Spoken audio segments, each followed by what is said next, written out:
매일 아침 책 읽기로 하루를 시작하는 행복 습관, 미라클 독서입니다. 오늘 함께 읽어볼 책은 첫 사회생활을 시작하는 너에게. 엄마가 아들에게 전하는 사회생활에 꼭 필요한 60가지 팁. 송정연, 송정림 지음, 샘앤파커스에서 펴낸 책입니다. 프롤로그. 아들에게 보내는 편지. 아들이 어렸을 때 갑자기 외계인이 와서 우리 아들을 데려갈까봐 남편과 교대로 아기 머리맡을 지킨 적이 있었습니다. 그만큼 귀한 아들입니다. 세상 모든 것을 다 준데도 아이에 대해서는 추억 한 조각도 바꾸지 않을 그런 아들입니다. 세상 모든 엄마의 마음이 그렇겠죠. 건강만 해줘 라고 기도하며 키웠는데 그 기도대로 아이는 건강하고 밝습니다. 그렇지만 엄마의 직업은 걱정이라는 말이 맞나 봅니다. 자나깨나 걱정입니다. 20살 성인이 되면 걱정이 줄어들까 했는데 잘할 때도 교만할까봐 걱정, 못할 때는 좌절할까봐 걱정, 걱정 또 걱정입니다. 아이가 어린 시절 잠시 베를린에서 산 적이 있는데 그때도 늘 아이 걱정을 하니 남편이 저를 프라우 조르게라고 불렀습니다. 걱정 부인이라는 뜻이죠. 아이는 하늘이 다 키워주고 마을이 함께 키워준다고 걱정을 놓고 살라고 하지만 그래도 모르는 것이 많아 자기도 모르게 무리할까봐 또 기존 질서들을 놓쳐서 상처받고 위축될까봐 모든 것이 다 걱정입니다. 아들아 라고 발음만 해도 제 마음에 물기가 생깁니다. 그만큼 사랑하기 때문입니다. 부모는 아이가 처음 만난 스승이자 맨 마지막까지 남을 스승입니다. 평생 아이를 가르치기 위해 아이 곁에 서 있는 사람이 부모입니다. 신이 일일이 곁에 있어줄 수 없어 어머니를 그 곁에 두셨다는데 과연 신이 내려주신 그 역할을 제가 잘 해내고 있을까? 마음 졸이며 아들에게 하나하나 일러주고 싶은 것들을 써봤습니다. 거창하거나 철학적인 글은 아닙니다.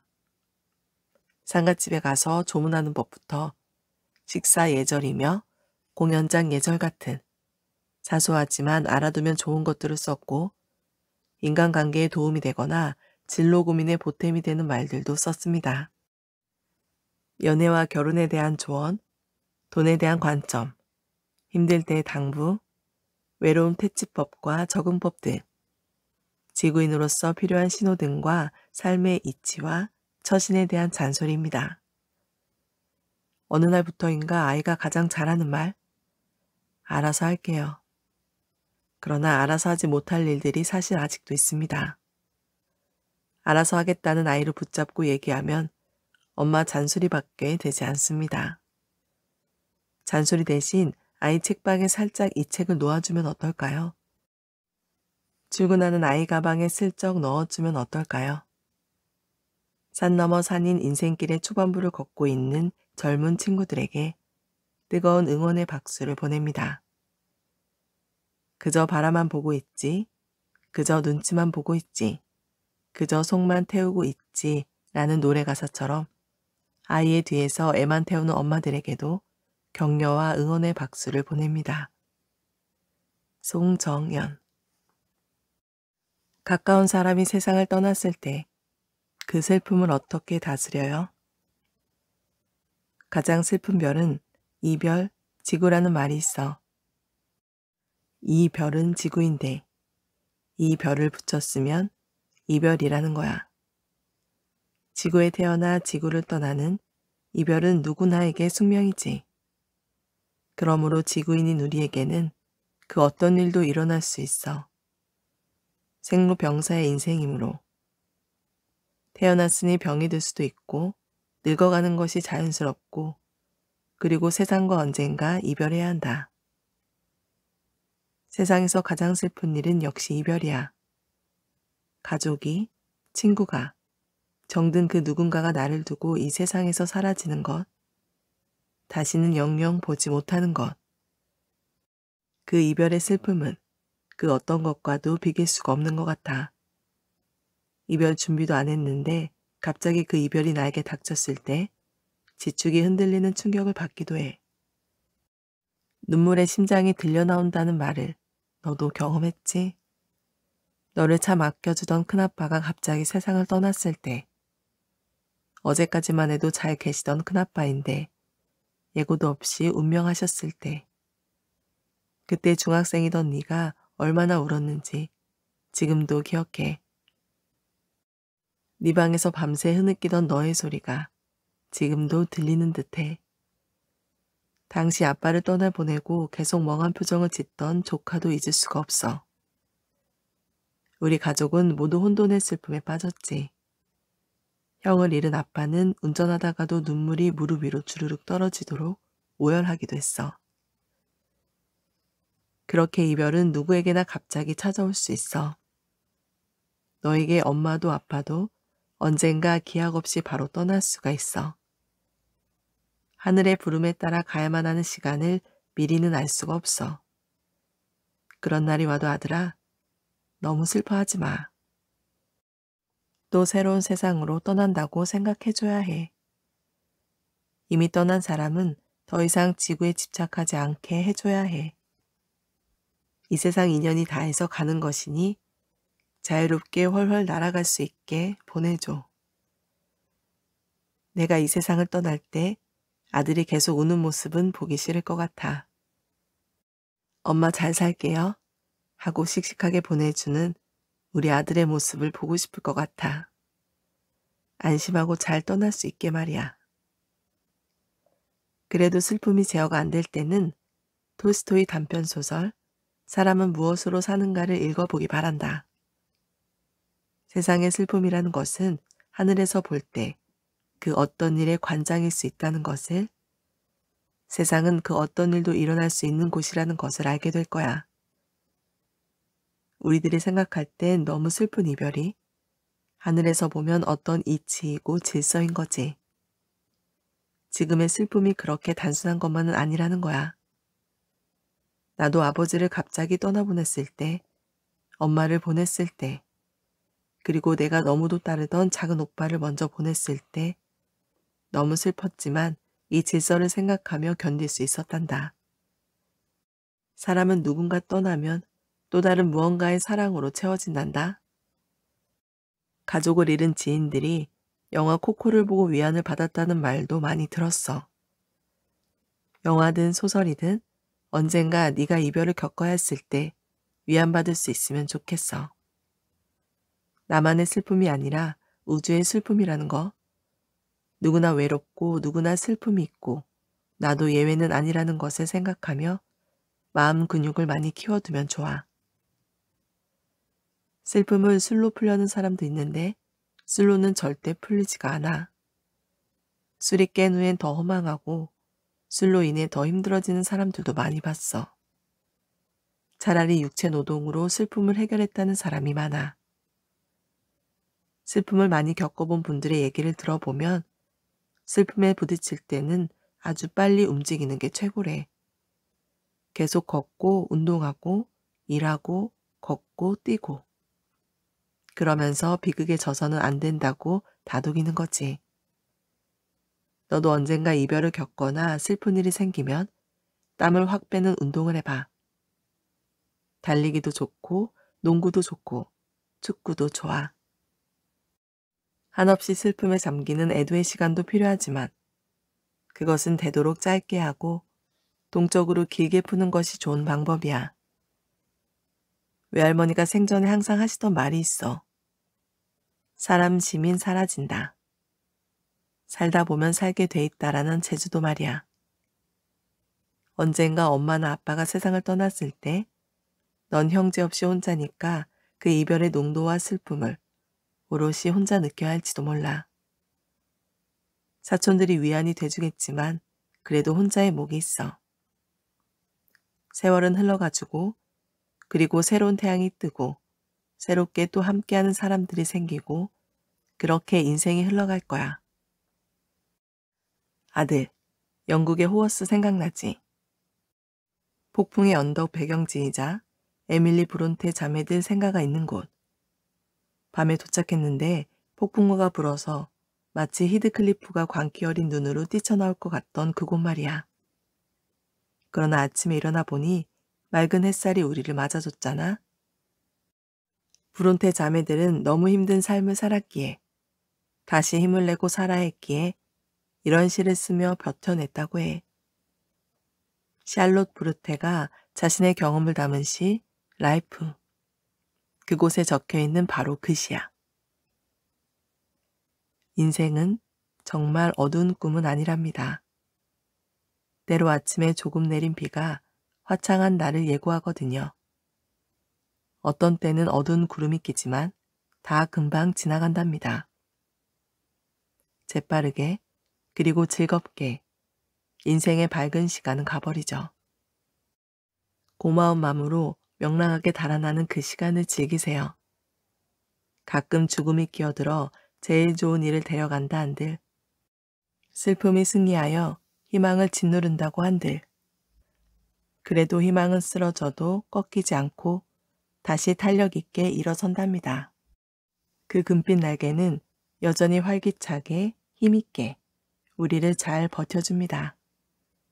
씩씩하게 그리고 두려움 없이 시련의 날을 견뎌내 보세요. 영광스럽게 그리고 늠름하게 용기는 절망을 이겨낼 수 있을 거예요. 힘들 때마다 엄마는 이 시를 생각했단다. 인생관처럼 내 모든 곳에 적어둔 시야. 인생은 정말 어두운 꿈은 아니랍니다. 가끔 어두운 구름이 끼지만 다 금방 지나간답니다. 즐겁게 인생의 밝은 시간도 재빠르게 가버리죠. 고마운 마음으로 명랑하게 달아나는 그 시간을 즐기세요. 스트레스가 심할 때 평온을 얻는 방법이 있을까요? 인생의 어떤 시기든 스트레스는 언제든 존재할 거야. 젊어서 고통스러우면 이게 당연한 거구나 생각하고, 중년에 고단하면 이게 정상이구나 생각하고, 늙어서 고독하면 이게 바로 인생 그 자체구나 생각해. 이 중에 노년의 고독이 가장 무서울지도 몰라. 먼 훗날 언젠가 너도 겪게 되면 엄마도 아빠도 이 길을 먼저 갔구나 생각해. 그럼 또 신기하게 작은 행복들이 너를 웃게 할 거야. 인생이 자꾸 나를 피곤하게 할 때는 음악을 잊지 말아줘. 고3 때 너는 학교 갔다 오면 바로 컴퓨터에 앉아서 노래를 다운받았지. 30분에서 1시간 정도 노래를 다운받는 것을 보면 나는 속이 타곤했어. 하루는 참다 너에게 말했지. 지금 고3이고 수능이 내일 모레인데 음악 다운받을 시간이 아깝지 않니? 그러자 네가 한 말. 엄마, 저 이걸로 버텨요. 이거 아니면 나 숨 막혀 죽을 것 같아요. 그래, 바로 그거야. 버틸 힘을 주는 것. 음악이 바로 그거야. 윤활유. 그리스 출신의 세계적인 팝 가수 데미스 루소스가 부른 명곡 팔로우 미. 이 노래가 바로 엄마의 최애곡이거든. 데미스 루소스가 솔로 활동을 하는데 1985년에 그가 탄 비행기가 공중 납치되는 사건이 일어났어. 납치가 된 그 상황에서 그가 노래를 불러주자 납치범들이 진정이 돼서 무사히 풀려날 수 있었고, 기내에서 데미스 루소스의 생일까지 축하해 주었대. 비행기 납치범의 마음까지 감화시킨 거야. 그게 바로 노래의 힘이야. 언젠가 너무 조급해질 때, 영혼이 피곤해서 미치겠을 때 음악을 들으렴. 고3 때 너를 위로해주던 그 노래들을 다시 들어도 좋아. 음악을 들을 땐 기분 좋은 상상을 해봐. 영화 사운드 오브 뮤직에 보면 줄리 앤드류스가 불안에 떠는 아이들에게 그렇게 말하거든. 기분이 나쁠 때는 좋은 일만 상상하라고. 그리고 어린 시절 네가 축구공 차며 뛰놀던 운동장과 네가 스틱 들고 뛰던 빙판을 떠올리렴. 찰스 디킨스가 쓴 크리스마스 캐롤에서 스크루지의 조카 프레드가 그런 말을 해. 삼촌, 세상에는 돈벌이가 되는 건 아니지만 기쁜 일이 많아요. 크리스마스도 그런 일 중 하나죠. 그래, 돈벌이가 안 되지만 기쁜 일이 분명히 있어. 음악도 그 중에 아주 중요한 하나야. 복잡한 세상을 잊게 해주고 삶의 윤활유 역할을 해준단다. 고3 때 네가 한 말처럼 노래로 버텨내렴. 이 시대의 진정한 천재는 삶을 축제처럼 살고 순간순간을 즐기고 작은 것에 행복해하고 세월의 흐름을 타는 사람이야. 인생은 길다는 것을 알고 음악을 항상 곁에 두고 행복 상류층으로 감성 천재로 인생이라는 춤판을 즐겁게 만들기를 바란다. 너무 힘들고 지칠 땐 어떻게 해야 해요? 뜨거운 태양이 내리쬐던 그날. 엄마에겐 잊을 수 없는 날이었지. 엄마가 중3, 이모는 중1이었고 방학이 시작되자 환호성을 지르며 바다로 뛰어갔어. 그리고 1시간 뒤 엄마와 이모가 동시에 죽을 뻔했어. 신나게 헤엄치며 놀고 있는데 평온하던 바닷물이 갑자기 물살이 거세지면서 어디론가 빨려 들어가는 거야. 온 힘을 다해 헤엄쳐도 그 자리. 늪처럼 빨려 들어가 정신없이 소리 지르고 허우적대기 시작했어. 그리 깊지 않은 곳이었는데 갑자기 발도 닿지 않았어. 살려달라고 소리쳤지만 친구들은 내가 장난하는 줄 알았던 거야. 깔깔 웃어대기만 했어. 같이 헤엄치던 동생은 숨이 차니까 나만 부여잡고 놔주지 않았고 내가 숨이 막혀 죽을 것 같은 순간에만 동생을 잠깐 누르고 겨우 숨을 내쉰 뒤 다시 물속으로 들어갈 수밖에 없었어. 물 위로 잠깐 고개를 내밀었을 때 살려달라고 외쳤지만 소용이 없었어. 계속 허우적대자 그제야 친구들이 튜브를 구해다 던져줘서 살아날 수 있었어. 삶과 죽음의 경계가 그렇게 한순간이었어. 내가 워낙 수영을 잘했고 평소에 장난꾸러기 짓을 많이 한 탓이었어. 친구들은 설마 내가 그리 깊지도 않은 물에 빠질 줄 몰랐다고 해. 살면서 어느 날 갑자기 찾아오는 고난도 이런 걸 거야. 아무리 헤엄쳐도 빠져나갈 수 없을 것 같은 절망감.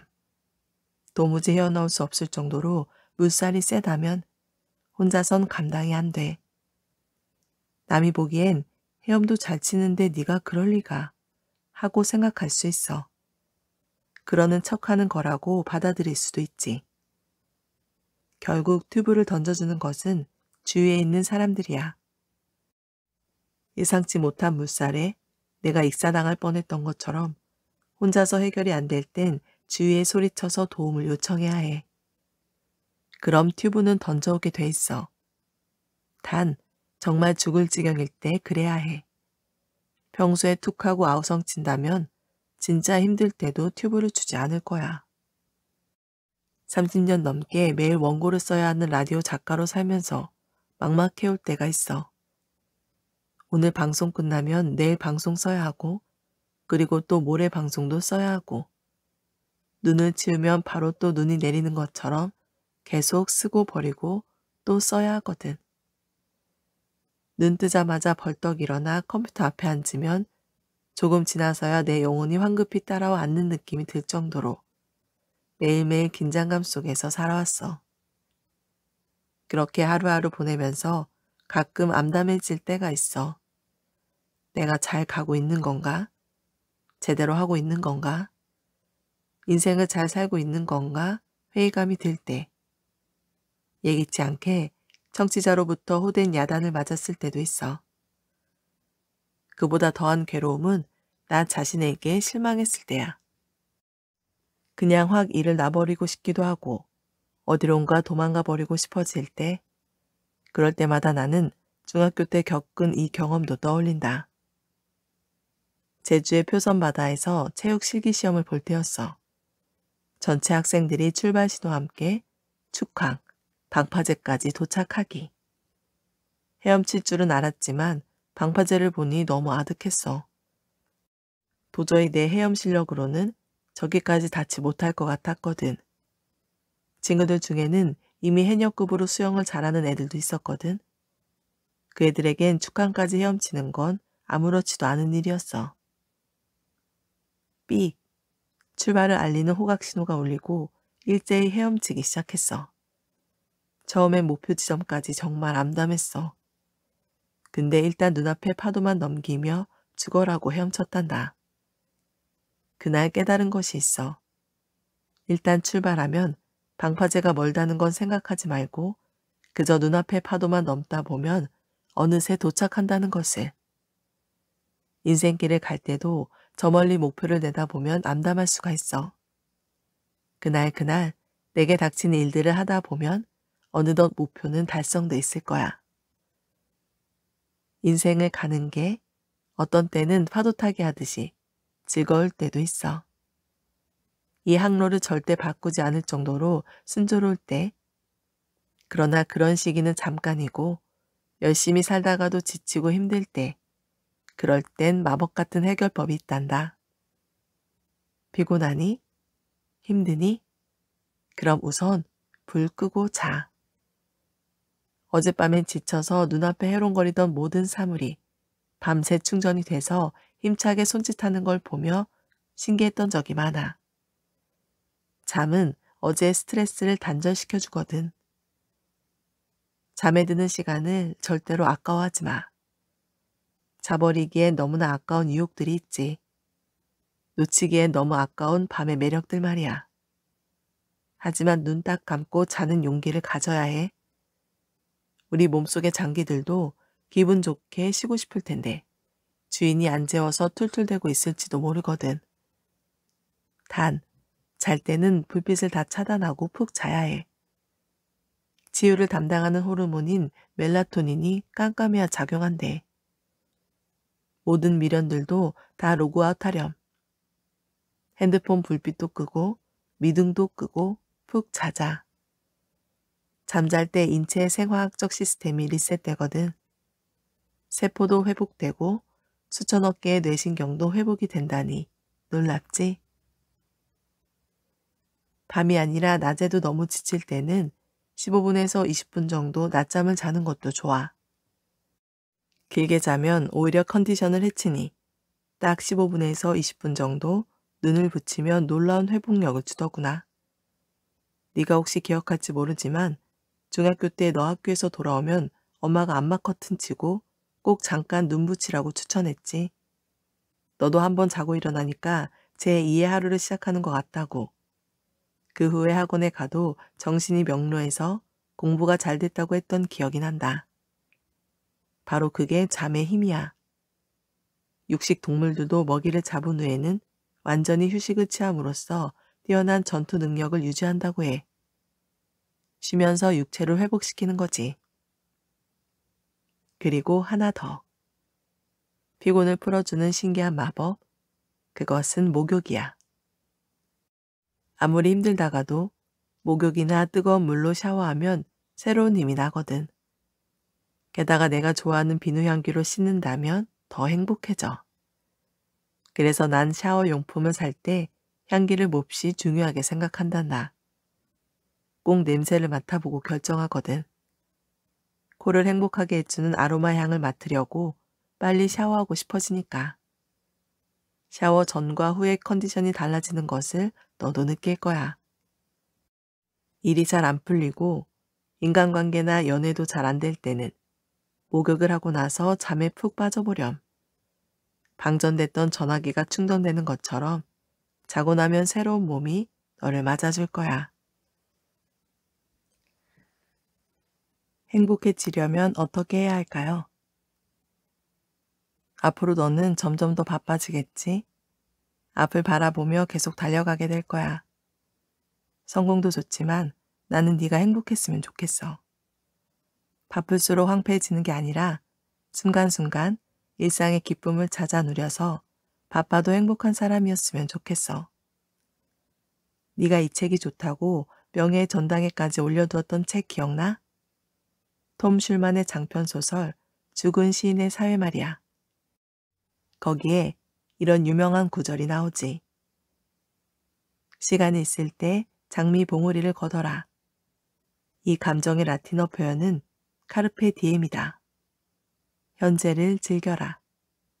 시간이 있을 때 장미 봉우리를 걷어라. 시인은 왜 이런 말을 하지? 그건 인간은 반드시 죽기 때문이지. 언젠간 호흡이 멈춰드는 순간이 오기 때문이지. 이 소설의 주인공인 존 키팅 선생은 월트 위트먼의 시를 학생들에게 낭송해. 이 어디에 아름다움이 있단 말인가? 오 나여, 오 생명이여. 대답은 하나. 내가 여기에 존재한다는 것, 살아있다는 것. 그러면서 카르페 디엠, 현재를 즐기라고 말하지.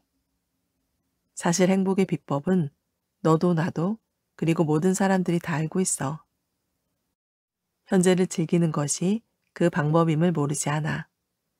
그런데도 행복을 느끼지 못하는 거야. 나도 그렇단다. 어린 시절에는 아이스크림 하나만 손에 들면 백만장자가 안 부러웠지. 풍선 하나만 불어도 환하게 웃으며 즐거울 수 있었고, 알사탕 하나 볼에 가득 물고 있으면 온 세상이 다 내 거다 싶었어. 어린 시절에는 어머니 등에 업혀 걸으면 공주처럼 행복했어. 어린 시절보다 어른인 지금이 사는 건 분명히 풍요로워졌어. 그런데 왜 예전처럼 행복하지 않은 걸까? 왜 늘 부족하고 불만에 차이는 걸까? 일상의 행복을 누리지 못하는 데서 오는 불만과 결핍, 그 쓸쓸함이 마음을 장악하는 거야. 네 외할아버지, 그러니까 엄마의 아버지는 언제나 일상의 행복을 찾아 누리셨어. 맛있는 커피 맛을 내는 커피숍을 찾아가 그 테라스에 앉아 커피를 음미하곤 하셨지. 친구와 함께 두는 오후의 바둑이 최고 행복하다고 하셨고, 산책길에서 나무 하나하나에 눈길을 주셨어. 바닷가에 있는 돌멩이를 가져다가 화분에 장식할 때 그 행복한 표정을 잊을 수 없어. 풍류를 즐기고 생활의 멋을 찾는데 그리 많은 돈이 필요한 건 아닐 거야. 시간도 생각보다 많이 필요치 않아. 잠깐 동안의 산책, 짧은 시간의 티타임, 빠져들 만한 취미 하나. 인생을 즐겁게 하는 요소들은 알고 보면 많단다. 지금 이 순간이 장미 봉우리야. 이 순간이 흐르면 장미는 시들지도 몰라. 그러니 바삐 사는 순간순간에도 그 작은 틈 사이사이 존재하는 행복의 요소를 찾아 누리렴. 카르페 디엠. 오늘 미라클 독서는 여기까지 읽도록 하겠습니다. 오늘도 감사합니다.